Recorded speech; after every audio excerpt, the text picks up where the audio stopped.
Welcome to our presentation on Grief Provides Opportunities for Growth. I am Cheryl Sodorf, and I work at Willamette Valley Hospice and Palliative Care with our business development team. We present educational topics for organizations as well as senior communities, their staff, their residents, and their families.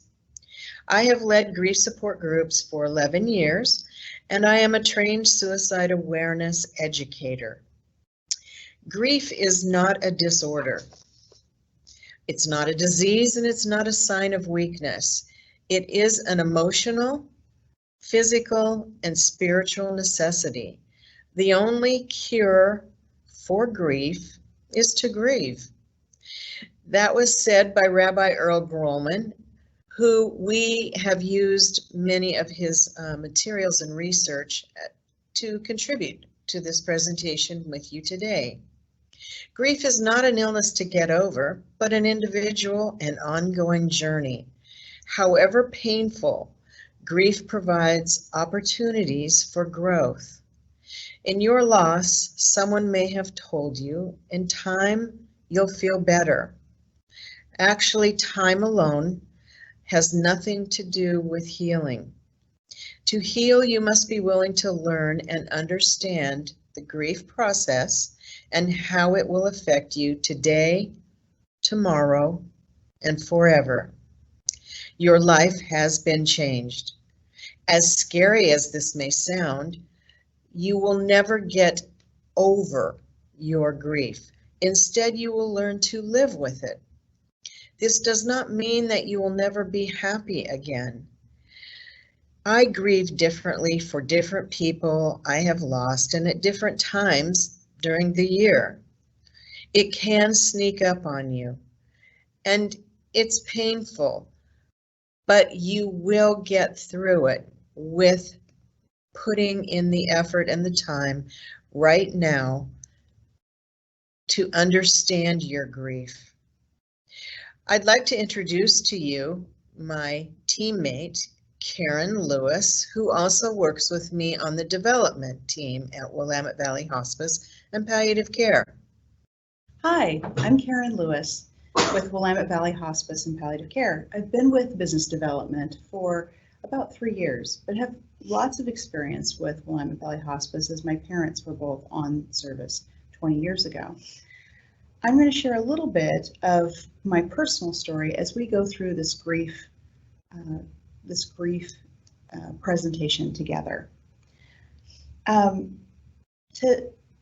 piggyback on what Cheryl was talking about, many bereaved people who have moved toward healing find their lives are even fuller and more meaningful than they were before the death of their loved one.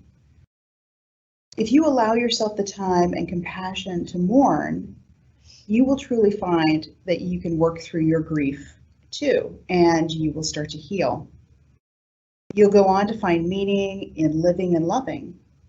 Grief is different for every person. It may also feel different if you, from now as opposed to when your loved one first died.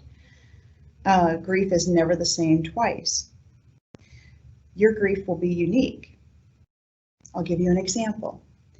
I mentioned that my parents both died 20 years ago. My father died first and then my mother 6 weeks later. As traumatic as an experience that was, I grieved both of those deaths in a different way. My father was an unconditionally loving, generous, gregarious human being who I had a very strong, loving connection with. My mother, who I loved and who loved me unconditionally, was damaged. She had been the victim of child abuse all through her life. And so it was very difficult for her to have a really strong relationship with me.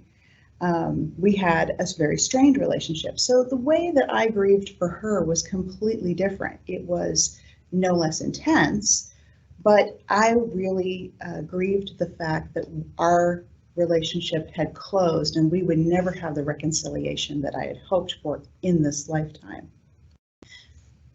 Cheryl has some more information about this too.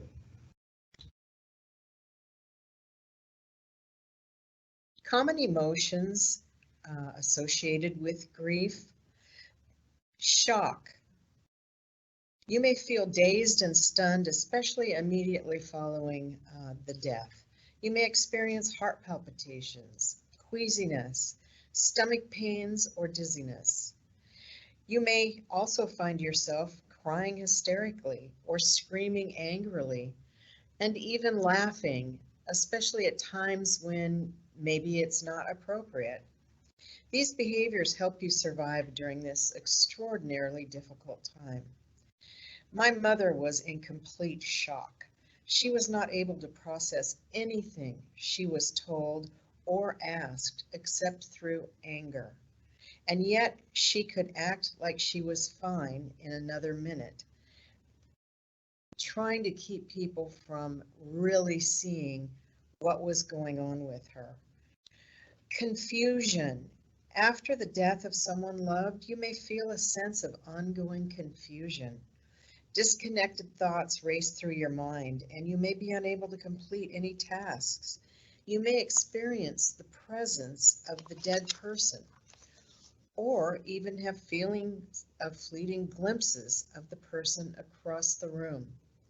This is very normal, a very normal memory picture. My mom experienced this frequently. You may feel you are in slow motion. Anxiety. As your head and heart begin to miss the person who died, you may naturally feel anxious. You may fear that you or others you love will die too. You may doubt your ability to survive without the person who died. You may panic as you think through the repercussions of this death.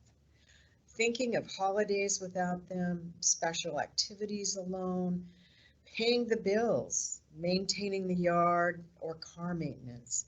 These may all sound too difficult right now. There are other emotions that you are going to experience as well. Anger is very common. Anger and hate, blame, terror, resentment, rage, and jealousy. These are all normal feelings and responses to the death of someone that you love deeply. There are two avenues of expressing these emotions, outwardly and inwardly. And it's critical to your healing that you find someone who you can express these emotions with, who will not judge you, but will allow you to feel whatever you feel. Guilt is also something that a lot of people feel. It's very common when someone you loved has passed. It's natural to consider the if-onlys. If I had died instead, if only I had told her to buckle her seatbelt. You may also feel guilty if part of you feels a relief when someone passes. That's not uncommon, especially after an extended illness or a product of ambivalent relationships. While these feelings of guilt or regret are natural, they are sometimes not logical to those around you. It's important for you to remember that thinking is very logical, but feelings are not logical. Sadness is also a tremendous emotion that overcomes you when someone has passed. The person that you have loved deeply has passed, and you're hurting. Your full sense of loss will never occur all at once. Weeks or often months will pass before you are fully confronted with the depths of your sadness. This slow progression is actually good, and we're designed to experience it this way. You could not and should not tolerate all of your sadness at once. Your body, mind, and spirit need time working together to allow you to embrace the depths of your sadness. So be patient with yourself. I'll give you an example. 6 months after my parents had passed, my husband Rick and I were in a pie shop having pie and coffee. My father loved pie, thought that was the greatest thing ever, would often have pie and collected those little pie tins that certain pie shops put their pies in. And when you bring them back, there is a some sort of remuneration, like a 50 cents or a dollar or something. And so he would always talk about how pie tins are money. That was his go-to expression. These pie tins are money. As we sat there, another couple was seated in the booth next to us. They had a collection of pie tins, and the waiter came up to them, noticed their pie tins, and said, "Oh, you have pie tins. Pie tins are money." That one expression triggered something in my brain, and I felt this visceral reaction of sadness and overcoming grief, and I started to sob right there in the booth next to them. I didn't realize what was happening. My husband, Rick, who was very patient with me, recognized what was happening, and we started to talk through this together. I say this and bring this up because it was months after the initial loss of my father, but I was still trying to absorb and reconcile my grief. So it's not uncommon for these things to happen. My wish for you is that you be patient with yourself as you try to assimilate and absorb this loss in your life. Thank you, Karen. You may be shocked by how much your body responds to the impact of your loss. It is okay to spend some time alone. Sit in a special place, just breathe, and listen to your memories. Good self-care is important at this time. Eat healthy, drink lots of water, get plenty of rest, including taking naps. Do not feel guilty about the need to take naps. Take walks, things that are very relaxing. The stress of grief can suppress your immune system. Consider seeing a physician for specific physical symptoms that might concern you. This is not the time to be a martyr. Myths about grief. Grief and mourning are the same. Most people use those words, grieving and mourning, interchangeably, but they're not the same. Grief is the composite of thoughts and feelings about a loss you experience within yourself. Mourning, on the other hand, is the external expression of grief.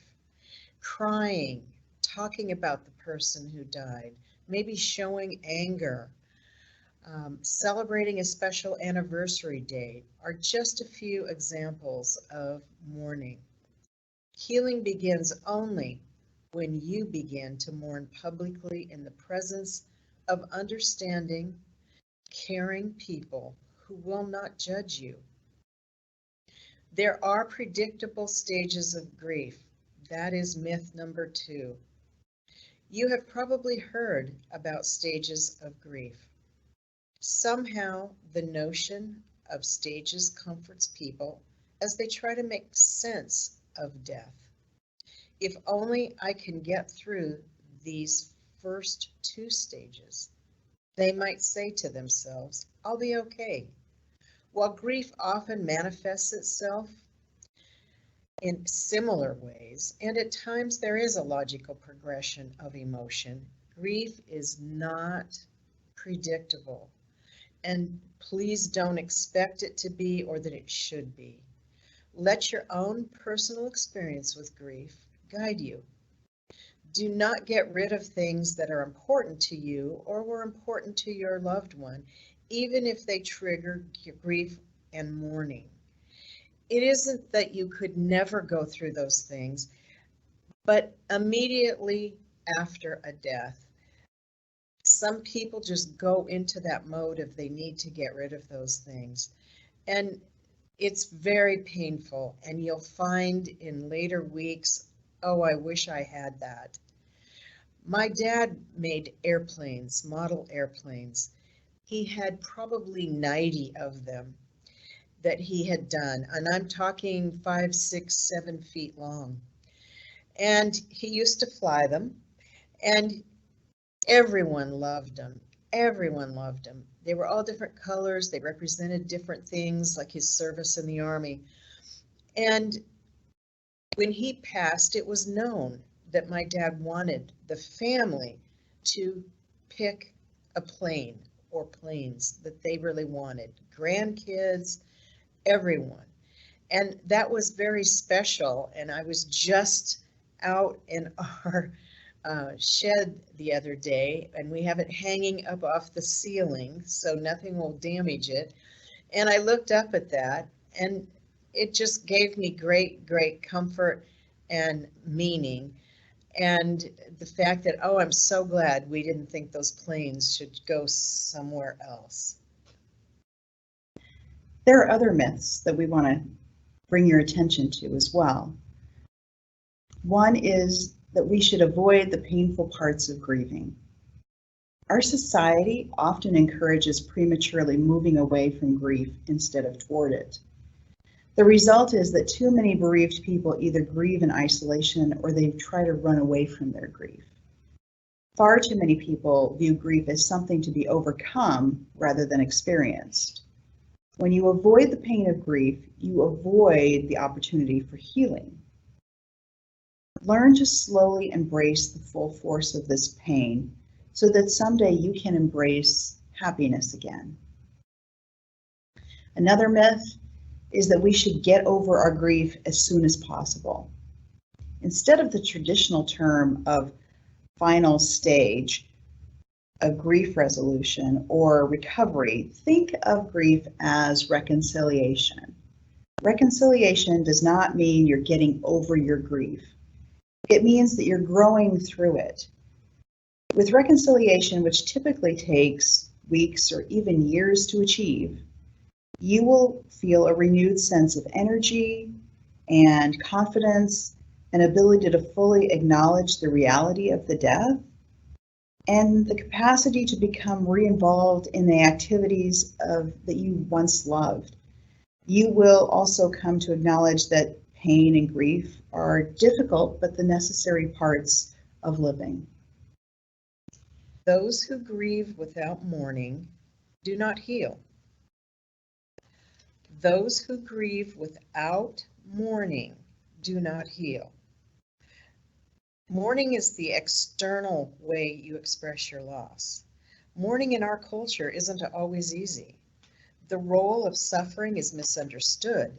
If your feelings are overly emotional, sometimes people label you as immature. To think that mourning is wrong may tempt you to act as if you feel better than you really do. If you deny your emotions, you deny the essence of life. What will my grieving process be like? You may ask yourself this over and over. It can depend on your emotional style. Think about how you tend to express yourself. Do you regularly share feelings and emotions, or do you tend to be more private? Are you socially active, or do you prefer more solitary activities? How do you usually cope with unexpected problems? Expressing feelings and staying active can help make the grieving process more tolerable. How the death occurred can impact your feelings. This is very important. Reflect on the kind of death that occurred. Was the death sudden, such as a heart attack? Was it accidental? For example, a car accident. Was it anticipated, such as a long chronic illness like cancer? Was it associated with a social stigma that is difficult to discuss publicly, like suicide or drug overdose? The circumstances surrounding the death can impact your feelings, your physical reactions, and your coping strategies. Suicide is devastating and very hard to understand and accept. And this is because we want to understand everything. We want to understand why, and we may never know. To heal in grief, you must acknowledge that you are not a patient who needs someone to do something to make you feel better. Grief is not a disease. Instead, it is the normal, healthy process of coping with the death, especially the death of someone loved. No treatment exists for what you are feeling. If you can see yourself as an active participant in your healing, you will experience a renewed sense of meaning and purpose in your life. Let's talk about the reconciliation needs of mourning. These are not in any special order, and you might bounce back and forth from one to the other, or you might work on one or two simultaneously. First, we want to acknowledge the reality of the death. Whether it was sudden or anticipated, it may take weeks or months to acknowledge the full gravity of the death of your loved one in full. It is important to talk it out with someone you trust, and each time you talk it out, it will become more real and lose its power over you. You want to move toward the pain of the loss. It seems counterintuitive, but when you express the thoughts and feelings about the death in all their intensity, it can be very difficult, but it's very important, and it's part of the growth process. Also, you want to continue the relationship with the person who died through memory. Embracing your memories, both happy and sad, can be a very slow and it can be a painful process that occurs in small steps. But remembering the past makes hoping for the future possible. I'll give you an example from my own life. I mentioned that my mother and my father were very different people. My mother had a strong affinity for the mourning doves that you hear as you walk out your door in the morning as you're on your way to work. That simple cooing sound that comes through the silence of the morning and sort of brings about a new day. She had such an affection for these birds that I associate those birds with her. And when I leave to go to work and I hear these mourning doves in the afternoon or the still of the evening, I think of her. And I may say something to her in my mind like, "Good morning, Mom," or "Hello, Mom, what are you doing today?" Just to acknowledge that she's still in my life. Conversely, my father was in construction, and I often helped him as I was growing up. I helped him on the job. I would help him hang drywall, sweep, do electrical work, whatever. And so when I do home improvement projects around my house, I feel him next to me there, almost coaching me. I remember the feelings that I had working alongside him in his business, and I acknowledge those feelings when I'm in those situations where I'm working on electrical work or something like that. And that gives me a lot of comfort. Great story, Karen. Thank you. Develop a new self-identity. Part of your self-identity comes from the relationship you have created with other people. Your self-identity naturally changes when someone you have a relationship with dies. Some people find as they move forward in their grief journey that some aspects of their self-identities have been positively changed. You may feel more confident, for example, or more open to life's challenges. Life is changed forever. Search for meaning. When someone you love dies, you naturally question the meaning and purpose of life and of your life. Coming to terms with these questions is another need you must meet if you are to progress in your grief journey. Move at your own pace as you recognize that allowing yourself to hurt and find ongoing meaning in your life will blend into each other, with the latter overtaking the former as the healing occurs. My brother took his life in June, and my father-in-law took his life the following July, a year later.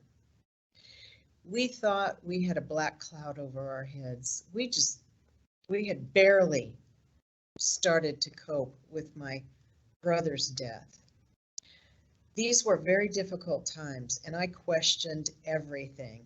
It was hard to see my parents' pain. It was hard to see my husband's pain and our children. They were absolutely devastated.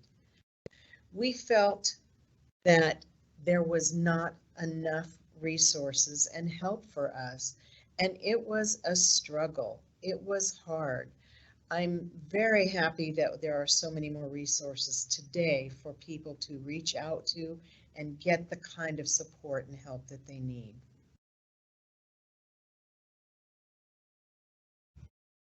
Wow, thank you, Cheryl. That's powerful. We want you to know that you can reach out for help and should reach out for help. You must mourn if you are going to heal, but healing also requires the support and understanding of those around you to be able to embrace the pain of your loss. The most compassionate thing you can do for yourself at this difficult time is to reach out for help from other people. Grieving may be the hardest work you've ever done, and life's greatest challenges in many ways are a team effort. It should also be a team effort with mourning. Friends and family are important and the core of your support system. So seek out the people who encourage you to be yourself and who acknowledge your many thoughts and feelings about the death of your loved one. You need caring and non-judgmental listeners. You might also find comfort in talking to a minister or another church leader, a professional who may be very helpful in addition to your support system, like a counselor or a therapist. They are an objective listener. And for many grieving people, support groups are one of the best helping resources. You can connect with others who have experienced similar thoughts and feelings. We have plenty of support groups at Willamette Valley Hospice, and you can find out about those by going to our website, www.wvh.org.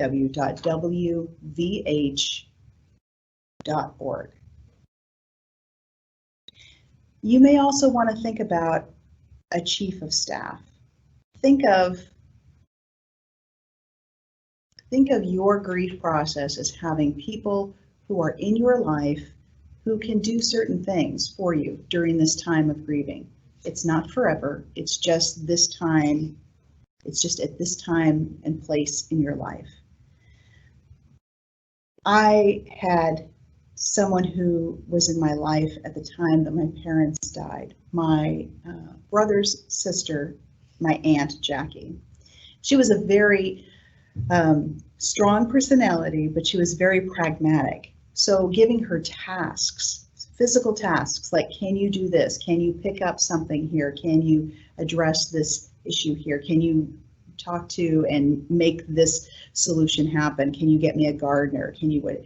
She was very good at being able to complete finite tasks. And so although even she was grieving at the loss of my dad, it helped us to be able to give her tasks to be able to work through our grief together. I had a chief of staff in my support group. That person was my husband, Rick. I remember right after my father died, it was within the first 24 hours, my office called and wanted to talk to me desperately because they needed some sort of report that only I had, supposedly. And he interceded for me at that moment and said, you know, this is not a great time. I will give her the message and I'll have her get back with you. But don't expect her to get back with you for a couple of days. Having someone in your stratosphere who can help you kind of navigate those pieces during the initial part of grief is really, really important. You may need those ongoing for a little while you go through this grief journey. Don't feel bad about that. Everybody needs a champion or a chief of staff. You do too. Advice, Karen. Remember that help comes in different forms for different people. Find the combination that works best for you and then make use of it. Do things because you can, not because you should. Accept offers of help. It doesn't have to be big things. It can be very small things, picking something up for you, getting your mail for you, um, shoveling your snow for you, whatever it could be. Don't feel you are putting people out. They want to help in small ways. Don't allow others to push you into doing things you don't feel ready to do. Take control of seemingly small things. Who to be with, when to write a letter, what to put off until later. When life seems out of control, we begin to reclaim it a little at a time. Give yourself permission to do what is right for you.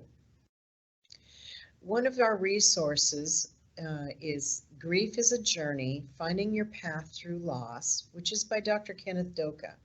Dr. Doka says grief does not proceed in stages.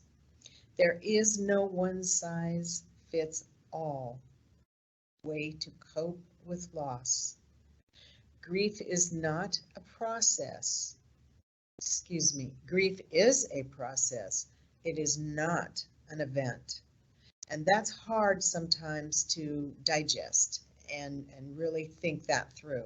It's a process, not an event. Here are some common reactions with grief and loss. There are a multitude of different sources of grief and loss, and not all involve death. Individuals experiencing grief from a loss may choose a variety of ways of expressing it. No two people will respond the same loss in the same way. However, some frequent reactions include the following. You may find that there are some changed behaviors, like seeking solitude or withdrawing from groups of people. You may seek change in social activities. You may not want to be around people for a little while. You may feel or have inappropriate behavior, like laughing. That's a way for your body to process some of this stress and grief. It seems odd, but it happens. You might find that you're absent-minded. Small little details may fall off the shelf in your brain. That's common. Doesn't mean you have Alzheimer's. It just means that you're going through a lot of grief. And of course, crying. Crying is one of the most natural ways for us to express grief. There are other symptoms you may experience, like physical symptoms, change in eating habits. You may not be hungry for long periods of time, and then you may be famished. You may not like anything. Nothing tastes good, sounds good to you at this point in time. So you start having gastrointestinal complaints. You're not eating when you should, you're eating too late, you're taking too long of a time to go without eating. You're eating greasy food, maybe you're just eating sweets, maybe you're not eating enough healthy food to get that intestinal tract back on track. Decreased interest in pleasurable activities. You just don't feel like doing anything. Maybe listening to music is something that would be pleasurable for you, but you don't like the things that some people are trying to tell you, but you like that. You need to be doing that. Do what works for you. A range of troubling emotions, feelings of denial, disbelief, numbness, shock, panic, or sadness. It is very common to even wake up from a nap and think, did that really happen? What is going on? Why am I feeling like this? Feeling of isolation, mood fluctuations, anger, guilt, frustration, hostility, and blaming. I know that my mom, who was in anger most of the time, was blaming little things on everybody, people she loved, and making it very difficult to want to be around her. That anger was just controlling too many things for her.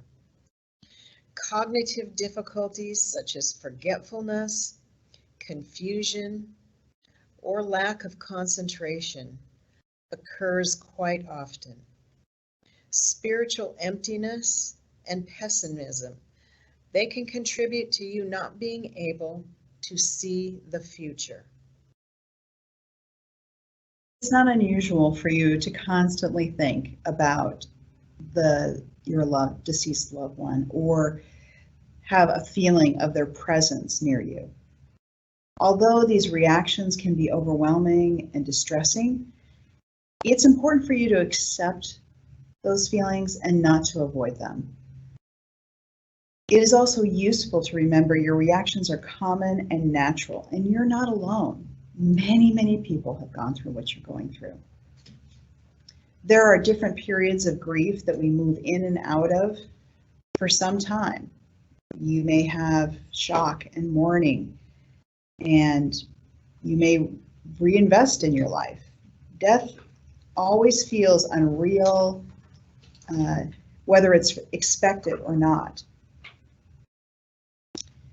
There are some other resources that we want to bring your attention to. Understanding Your Grief by Alan Wolfelt. Dr. Wolfelt is a noted author, educator, and grief counselor.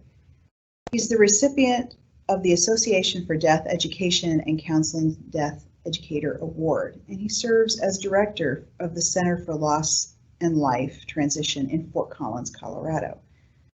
His book is available through Amazon.com.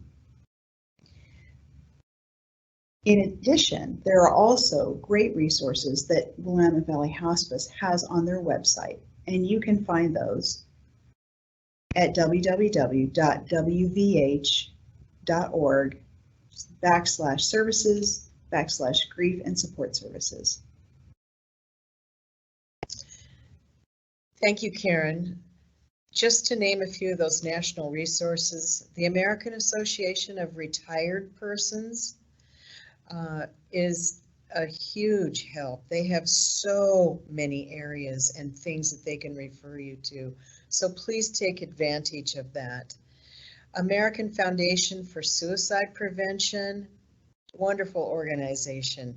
And they can refer you locally to wherever you want to be or your family is, so that they can avail themselves of those resources.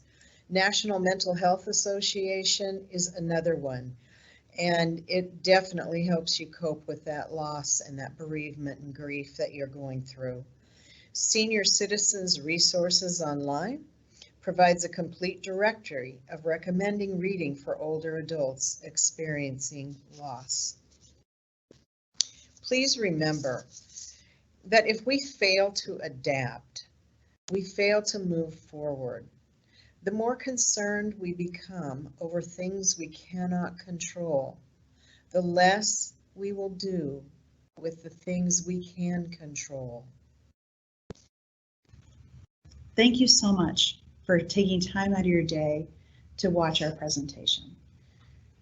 We have some real life experiences that we wanted to share with you.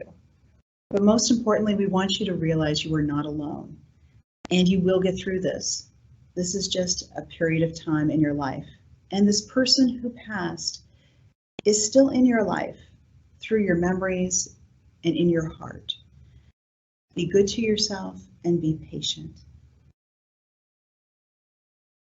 I sincerely hope that you got great information from this video and that you will give yourself permission to grieve and mourn. It is important for you and everyone that you care about. I have taken my experiences with death and used them to provide help and healing to others. I hope that one day you will be able to do that as well. Thank you for allowing us to share this with you, and please take care of yourself and be patient in your journey.